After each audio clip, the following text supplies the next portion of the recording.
Doctor ইউনূসের অন্তর্বর্তীকালীন সরকারকে যুক্তরাষ্ট্র, ভারত, তুরস্কের অভিনন্দন। আন্তর্জাতিক গণমাধ্যমে গুরুত্বপূর্ণ শিরোনাম। নির্বাচন করতে বাংলাদেশে ফিরবেন শেখ হাসিনা, জানিয়েছেন ছেলে সজীব ওয়াজেদ জয়। ইসরায়েলকে সহায়তা করতে ইরানের ভান্ডারে ক্রুজ মিসাইল। কোন পথে গাজার যুদ্ধবিরতির আলোচনা? আসসালামু আলাইকুম, দেখছিলেন বাংলাদেশের ওয়ার্ল্ড নিউজ হেডলাইন। বিস্তারিত। বাংলাদেশের অন্তর্বর্তীকালীন সরকারের প্রধান উপদেষ্টা হিসেবে ডক্টর মোহাম্মদ ইউনূস দায়িত্ব নেওয়ার পর থেকে নতুন এই সরকারের প্রতি শুভকামনা জানিয়ে বার্তা দিচ্ছে বিশ্বের বিভিন্ন দেশ। যুক্তরাষ্ট্র, তুরস্ক ও ভারতের শুভেচ্ছা বার্তায় সিক্ত হয়েছেন ডক্টর মোহাম্মদ ইউনূস। শপথ গ্রহণের পর থেকে আন্তর্জাতিক গণমাধ্যমে সংবাদের শিরোনাম হচ্ছেন তিনি। নতুন সরকারকে নিয়ে গুরুত্বের সঙ্গে সংবাদ প্রকাশ করেছে CNN, রয়টার্স সহ প্রভাবশালী বিভিন্ন আন্তর্জাতিক গণমাধ্যম। গেল কয়েক বছর ধরে যে ব্যক্তিকে নিয়ে এত সমালোচনা করেছেন শেখ হাসিনা, সেই ডক্টর মোহাম্মদ ইউনূসই এখন বাংলাদেশের নির্বাহী প্রধান। হয়েছেন অনেক হয়রানি, ছিল নানা অভিযোগ, কিন্তু বাস্তবতা হলো পদত্যাগ করে দেশ ছেড়ে শেখ হাসিনা এখন সাবেক প্রধানমন্ত্রী, আর প্রধান উপদেষ্টা হিসেবে শপথ গ্রহণের মাধ্যমে বাংলাদেশের ক্ষমতার কেন্দ্রে ডক্টর ইউনূস। বাংলাদেশের অন্তর্বর্তীকালীন সরকারের প্রধান হিসেবে ডক্টর মোহাম্মদ ইউনূসের শপথ গ্রহণের পর থেকে প্রতিক্রিয়া জানাচ্ছেন বিশ্বনেতারা। স্বাভাবিকভাবেই এই সরকারের প্রতি গুরুত্বপূর্ণ একটি বার্তা দিয়েছে যুক্তরাষ্ট্র। বাংলাদেশের নতুন সরকারের সাথে তারা কাজ করতে প্রস্তুত বলে জানিয়েছে দেশটি। যুক্তরাষ্ট্র জানিয়েছে ডক্টর মোহাম্মদ ইউনূসের নেতৃত্বাধীন অন্তর্বর্তী সরকারের সঙ্গে ইতোমধ্যেই তাদের যোগাযোগ হয়েছে। এ প্রসঙ্গে মার্কিন পররাষ্ট্র দপ্তরের মুখপাত্র ম্যাথু মিলার বলেছেন, আমরা পরিস্থিতির উপর নজর রাখছি। আমরা মনে করি অন্তর্বর্তী সরকার বাংলাদেশে দীর্ঘমেয়াদী শান্তি ও রাজনৈতিক স্থিতিশীলতার প্রতিষ্ঠায় গুরুত্বপূর্ণ ভূমিকা পালন করবে। পাশে থাকার প্রতিশ্রুতি দিয়েছে প্রতিবেশী রাষ্ট্র ভারতও। সামাজিক মাধ্যম এক্সে দেওয়া এক বার্তায় দেশটির প্রধানমন্ত্রী নরেন্দ্র মোদী ডক্টর ইউনূসের নেতৃত্বাধীন বাংলাদেশের সঙ্গে কাজ করার অঙ্গীকারও ব্যক্ত করেছেন। বার্তায় মোদী বলেন, নতুন দায়িত্ব নেওয়া অধ্যাপক মোহাম্মদ ইউনূসকে অভিনন্দন। এছাড়াও ডক্টর মোহাম্মদ ইউনূসকে অভিনন্দন জানিয়েছেন তুরস্কের ফার্স্ট লেডি এমিন এরদোয়ান। সামাজিক যোগাযোগ মাধ্যমে একটি অভিনন্দন বার্তা পোস্ট করেন এরদোয়ান পত্নী এমিন। জাতিসংঘের উপদেষ্টা বোর্ডে ডক্টর ইউনূসের অবদানের কথা উল্লেখ করে এমিন লিখেছেন, আমি বাংলাদেশের অন্তর্বর্তী সরকারের প্রধান হিসেবে মোহাম্মদ ইউনূসের নতুন পদে সাফল্য কামনা করছি। শপথ গ্রহণের পর থেকেই আন্তর্জাতিক গণমাধ্যমে সংবাদের শিরোনাম হচ্ছেন ডক্টর মোহাম্মদ ইউনূস। তার পরিচিতি তুলে ধরে যুক্তরাষ্ট্রের প্রভাবশালী পত্রিকা ওয়াশিংটন পোস্ট তাদের প্রতিবেদনে বলেছে, বাংলাদেশের নতুন ক্রান্তিকালীন নেতা মোহাম্মদ ইউনূস কে? বার্তা সংস্থা রয়টার্সের প্রতিবেদনে বলা হয়েছে, নোবেল বিজয়ী মোহাম্মদ ইউনূস বাংলাদেশে বিক্ষোভকারীদের নির্বাচিত প্রধান উপদেষ্টা। CNN এর প্রতিবেদনে বলা হয়েছে, বাংলাদেশের অন্তর্বর্তী সরকারের নোবেল বিজয়ী নেতা মোহাম্মদ ইউনূস, তিনি গরিবের ব্যাংকার নামে পরিচিত। আল জাজিরার প্রতিবেদনে বলা হয়েছে, শেখ হাসিনাকে ক্ষমতাচ্যুত করার পর অন্তর্বর্তী সরকারের নেতৃত্ব দেওয়ার জন্য ক্ষুদ্র ঋণ অগ্রদূতকে নেওয়া হয়েছে।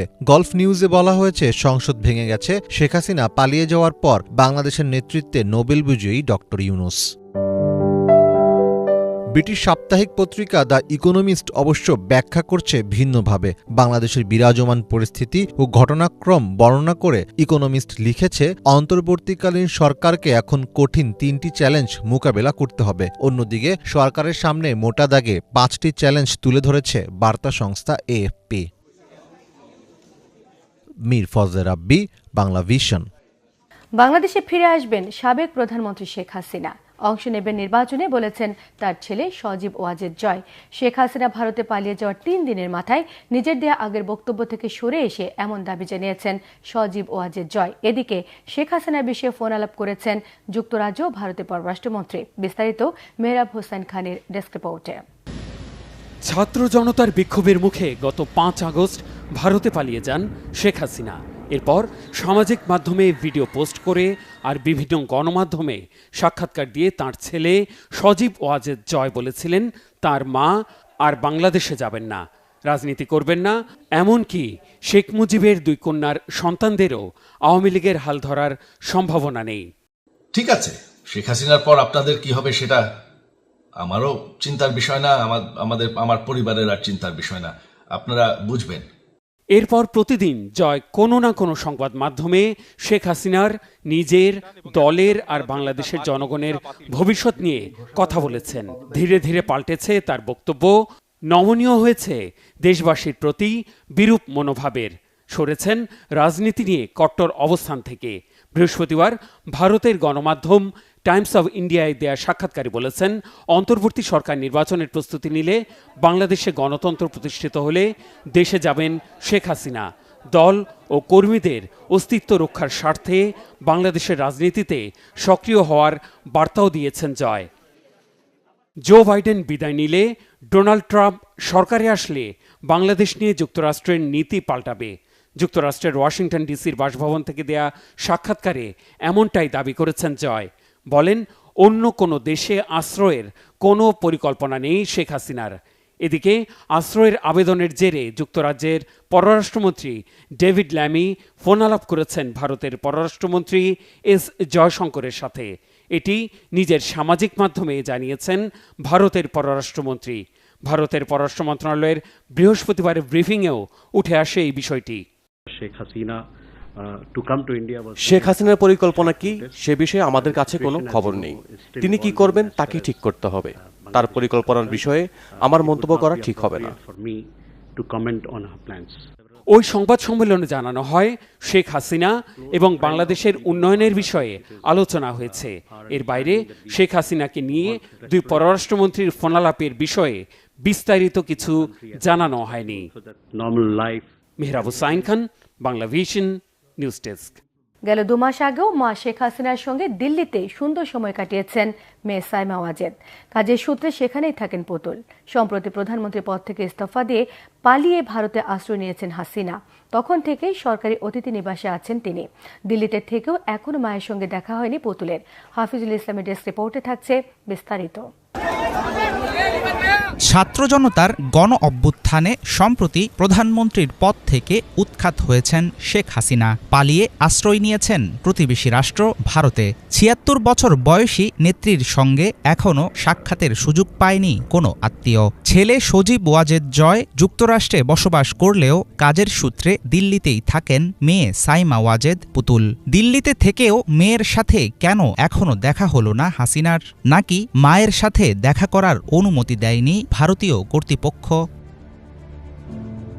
৮ আগস্ট সামাজিক যোগাযোগ মাধ্যম এক্সে পুতুলের একটি পোস্ট থেকে জানা যায়, মায়ের সাথে তার এখনও দেখা হয়নি। সাইমা ওয়াজেদ সেই টুইটে লিখেছেন, এই কঠিন সময়েও আমার মাকে দেখতে পারছি না, তাকে জড়িয়ে ধরতে পারছি না, আমার হৃদয় ভেঙে যাচ্ছে। সেই পোস্ট থেকে তৈরি হয়েছে নানা রকম সন্দেহ। প্রশ্ন উঠেছে, তাহলে কি ভারতে গৃহবন্দী আছেন শেখ হাসিনা? বর্তমানে বিশ্ব স্বাস্থ্য সংস্থার দক্ষিণ পূর্ব এশিয়ার আঞ্চলিক পরিচালকের পদে রয়েছেন পুতুল। সংস্থাটির প্রধান কার্যালয় দিল্লিতে হওয়ায় বেশিরভাগ সময় সেখানেই থাকেন তিনি। ৫ আগস্ট সামরিক বাহিনীর হেলিকপ্টারে বাংলাদেশ ছেড়েছিলেন হাসিনা। সেই সময়ে থাইল্যান্ডে ছিলেন তার মেয়ে সাইমা। বিবিসি জানিয়েছে, ব্যাংককে একটি আন্তর্জাতিক সেমিনার ও অফিসের কাজকর্ম সেরে গত মঙ্গলবারই দিল্লি এসে পৌঁছেছেন তিনি। ভারতীয় গণমাধ্যম সহ বিভিন্ন সূত্রে জানা গেছে, শেখ হাসিনা এই মুহূর্তে রয়েছেন দিল্লির কাছে গাজিয়াবাদে। সেখানে ভারত সরকারের আধাসামরিক বাহিনীর একটি অতিথি নিবাস এখন তার অস্থায়ী আশ্রয়স্থল। এই গেস্ট হাউসে বসবাসের বিষয়টিকে অনেকেই তুলনা করছেন আংশিক গৃহবন্দিত্বের সাথে। তবে পুরনো ও পরীক্ষিত বন্ধুর সাথে এমন আচরণ করবে মোদি সরকার, সেটা নিয়েও আছে সন্দেহের অবকাশ।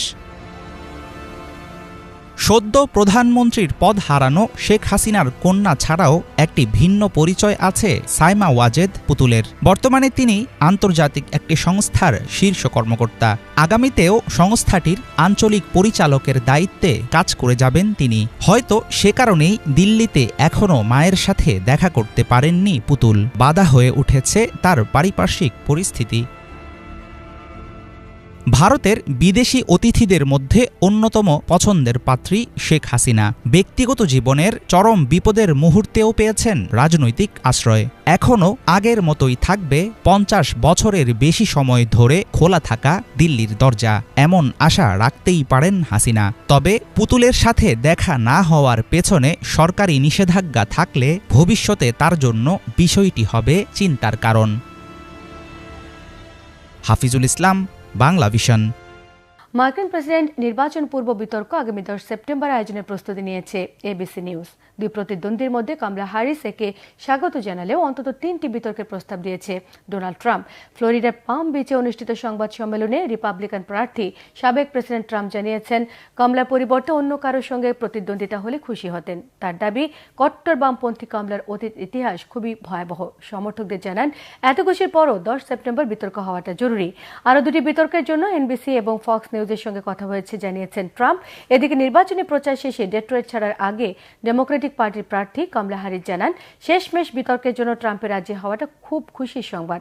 বাড়তি দুটি বিতর্কে ট্রাম্পের প্রস্তাবে ইতিবাচক সাড়া দিলেও সমালোচনার জবাব দিতে রাজি হননি তিনি। কামলা বলেছেন, ভোটার আর নির্বাচনে প্রচণ্ড ব্যস্ততা থাকায় সমালোচনার জবাব দেওয়ার সময় নেই তার।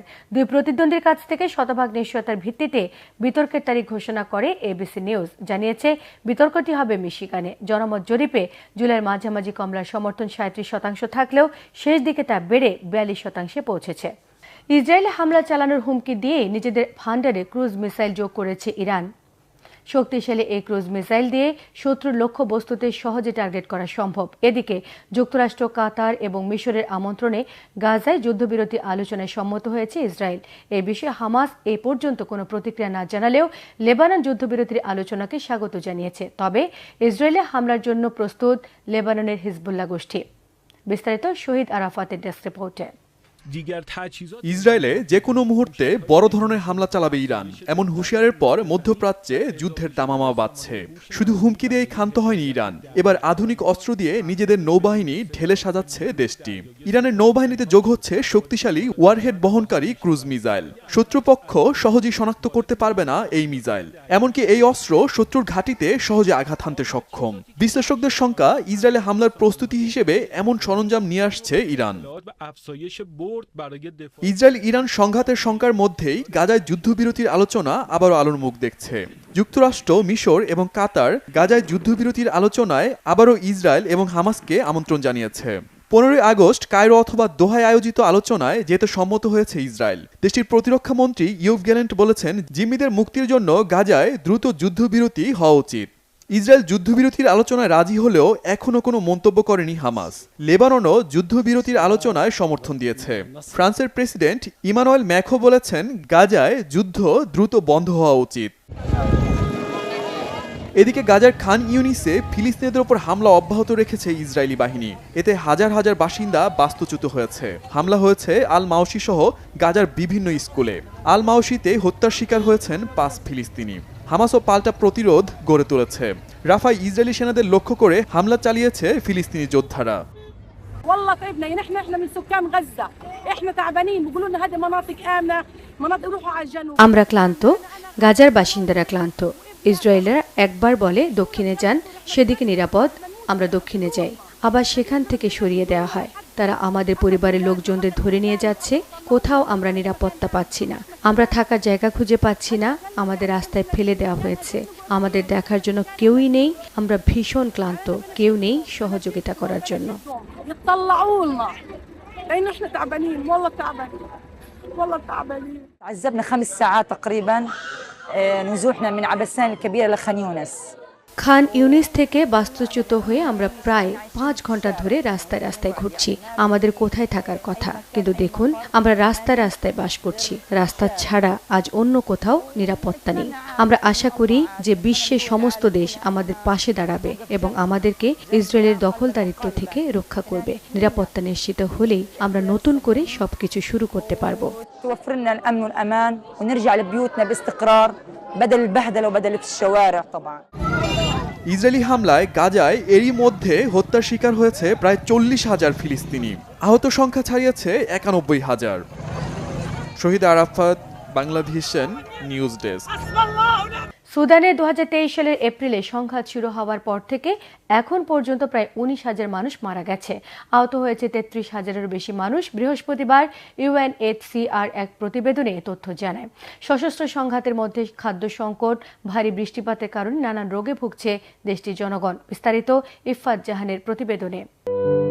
সুদানে 2023 সালের এপ্রিলে সংঘাত শুরু হওয়ার পর থেকে এখন পর্যন্ত প্রায় 19,000 মানুষ মারা গেছে। আহত হয়েছেন 33,000-এরও বেশি মানুষ। বৃহস্পতিবার United Nations high commissioner for refugees UNHCR এর এক প্রতিবেদনে এই তথ্য জানানো হয়।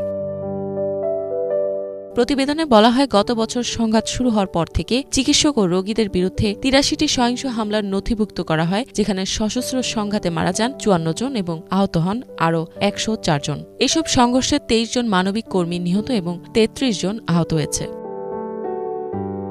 বৃহস্পতিবার ইন্টারন্যাশনাল অর্গানাইজেশন ফর মাইগ্রেশনের প্রকাশিত এক প্রতিবেদনে বলা হয়, সুদানের সশস্ত্র সংঘাতের কারণে 1,30,00,000 মানুষ বাস্তুচ্যুত হয়ে পড়েছে। এর মধ্যে প্রায় 23 লাখ মানুষ সীমান্ত পেরিয়ে চাদ, দক্ষিণ সুদান এবং অন্যান্য প্রতিবেশী দেশে আশ্রয় নেয়। সুদানে এখন বর্ষা মৌসুম প্রবেশ করেছে। অনেক এলাকা ইতোমধ্যে ভারী বৃষ্টিপাতের কারণে বন্যার কবলে পড়েছে। এতে কলেরা, ডায়রিয়া এবং অন্যান্য সংক্রামক রোগ ছড়িয়ে পড়ার ঝুঁকি বাড়ছে। এতে মানবিক সংকট আরও বাড়বে বলে ধারণা করা হচ্ছে। এছাড়া সংঘাতের কারণে দেশটিতে ব্যাপক খাদ্য সংকট দেখা দিয়েছে। ইতোমধ্যে সুদানের প্রায় 23 লাখ মানুষ পর্যাপ্ত খাবারের অভাবে রয়েছে বলে জানা যায়। অবস্থা পর্যবেক্ষণ করে নিজেদের জরুরি সহায়তা প্রচেষ্টা বাড়ানোর কথা জানিয়েছে ওয়ার্ল্ড ফুড প্রোগ্রাম। বছরের শেষ নাগাদ সুদানের 84 লাখ মানুষকে মানবিক সহায়তা প্রদান করবে বলে জানায় তারা। ইফাত জাহান, বাংলাভিশন। সাম্প্রতিক সপ্তাহগুলোতে উচ্চ তাপমাত্রার সঙ্গে লড়াই করছে তাজিকিস্তানের বাসিন্দারা। এ সময় উচ্চ রক্তচাপ, ডায়াবেটিস এবং শ্বাসকষ্টের মতো দীর্ঘস্থায়ী অসুস্থতায় ভোগা রোগীরা বেশি ঝুঁকিতে আছেন বলে সতর্ক করেছেন চিকিৎসকরা। বিস্তারিত ইফফাত জাহানের আরেকটি প্রতিবেদনে। সাম্প্রতিক সপ্তাহগুলোতে উচ্চ তাপমাত্রার সাথে লড়াই করছে তাজিকিস্তানের বাসিন্দারা। চরম তাপমাত্রার কারণে উচ্চ রক্তচাপ, ডায়াবেটিস এবং শ্বাসকষ্টের মতো দীর্ঘস্থায়ী অসুস্থতায় ভুগছেন এমন রোগীরা সবচেয়ে বেশি ঝুঁকিতে রয়েছেন বলে সতর্ক করেছেন চিকিৎসকরা। রাজধানীর এক হাসপাতালের প্রধান চিকিৎসক বলেন, গরম আবহাওয়ার কারণে হার্টের উপর চাপ পড়তে পারে এবং ডায়াবেটিস রোগীরা গুরুতর ডিহাইড্রেশন অনুভব করতে পারে। এছাড়া ধুলোবালির কারণে হাঁপানি রোগীরাও বিপজ্জনক পরিস্থিতির সম্মুখীন হতে পারে বলে জানান এই চিকিৎসক। সবচেয়ে উষ্ণতম অঞ্চলগুলোতে ঘরে থাকতে, প্রয়োজনে এয়ার কন্ডিশনারে থাকতে পরামর্শ দিয়েছেন চিকিৎসকরা। এছাড়া পর্যাপ্ত পানি পান করা, চর্বিযুক্ত খাবার না খেয়ে দই, তরমুজ এবং সালাদ খাওয়ার পরামর্শ দেওয়া হয়েছে।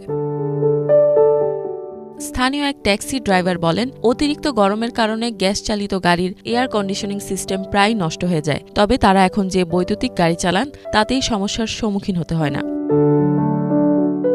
ইফাত জাহান, বাংলাভিশন। মঙ্গলবার থেকে ভারী বৃষ্টির ফলে সৃষ্ট বন্যায় বিপর্যস্ত চীনের গানসু প্রদেশ। জলাবদ্ধতার কারণে ব্যাহত হচ্ছে স্বাভাবিক জীবনযাত্রা। Desk report.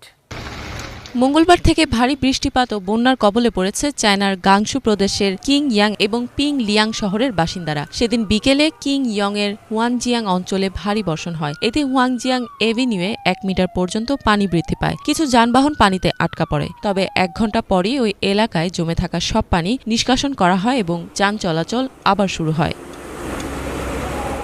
ভারী বর্ষণের কারণে অঞ্চলটির কিছু গ্রামীণ রাস্তা ক্ষতিগ্রস্ত হয়েছে। এখন অবধি রাস্তাগুলো বন্ধ রয়েছে। বৃহস্পতিবার সকাল 8টা পর্যন্ত বৃষ্টিপাত থাকবে বলে পূর্বাভাস দিয়েছে আবহাওয়া অধিদপ্তর। বর্তমানে সেখানে একাধিক আবহাওয়া সংক্রান্ত ঝুঁকির সতর্কতা জারি রয়েছে।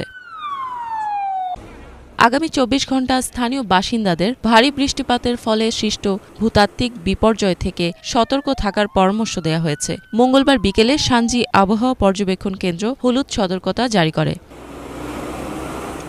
স্থানীয় আবহাওয়া পর্যবেক্ষণ কেন্দ্রের ডেপুটি চিফ জু জুয়ানজুয়ান বলেন, উত্তর সানজির কিছু এলাকা এবং গুয়ানজং অঞ্চলে 100 থেকে 180 মিলিমিটার পর্যন্ত বৃষ্টিপাত হতে পারে। এছাড়া ইউলিন শহরের কিছু এলাকায় 260 মিলিমিটারের বেশি বৃষ্টিপাত হবার সম্ভাবনা রয়েছে। 9 আগস্ট পর্যন্ত ভারী বর্ষণ স্থায়ী হবে বলে পূর্বাভাস দিয়েছে আবহাওয়া কেন্দ্র। ইফাত জাহান, বাংলাভিশন। এই ছিল আজকের মতো। সঙ্গে থাকায় সবাইকে ধন্যবাদ।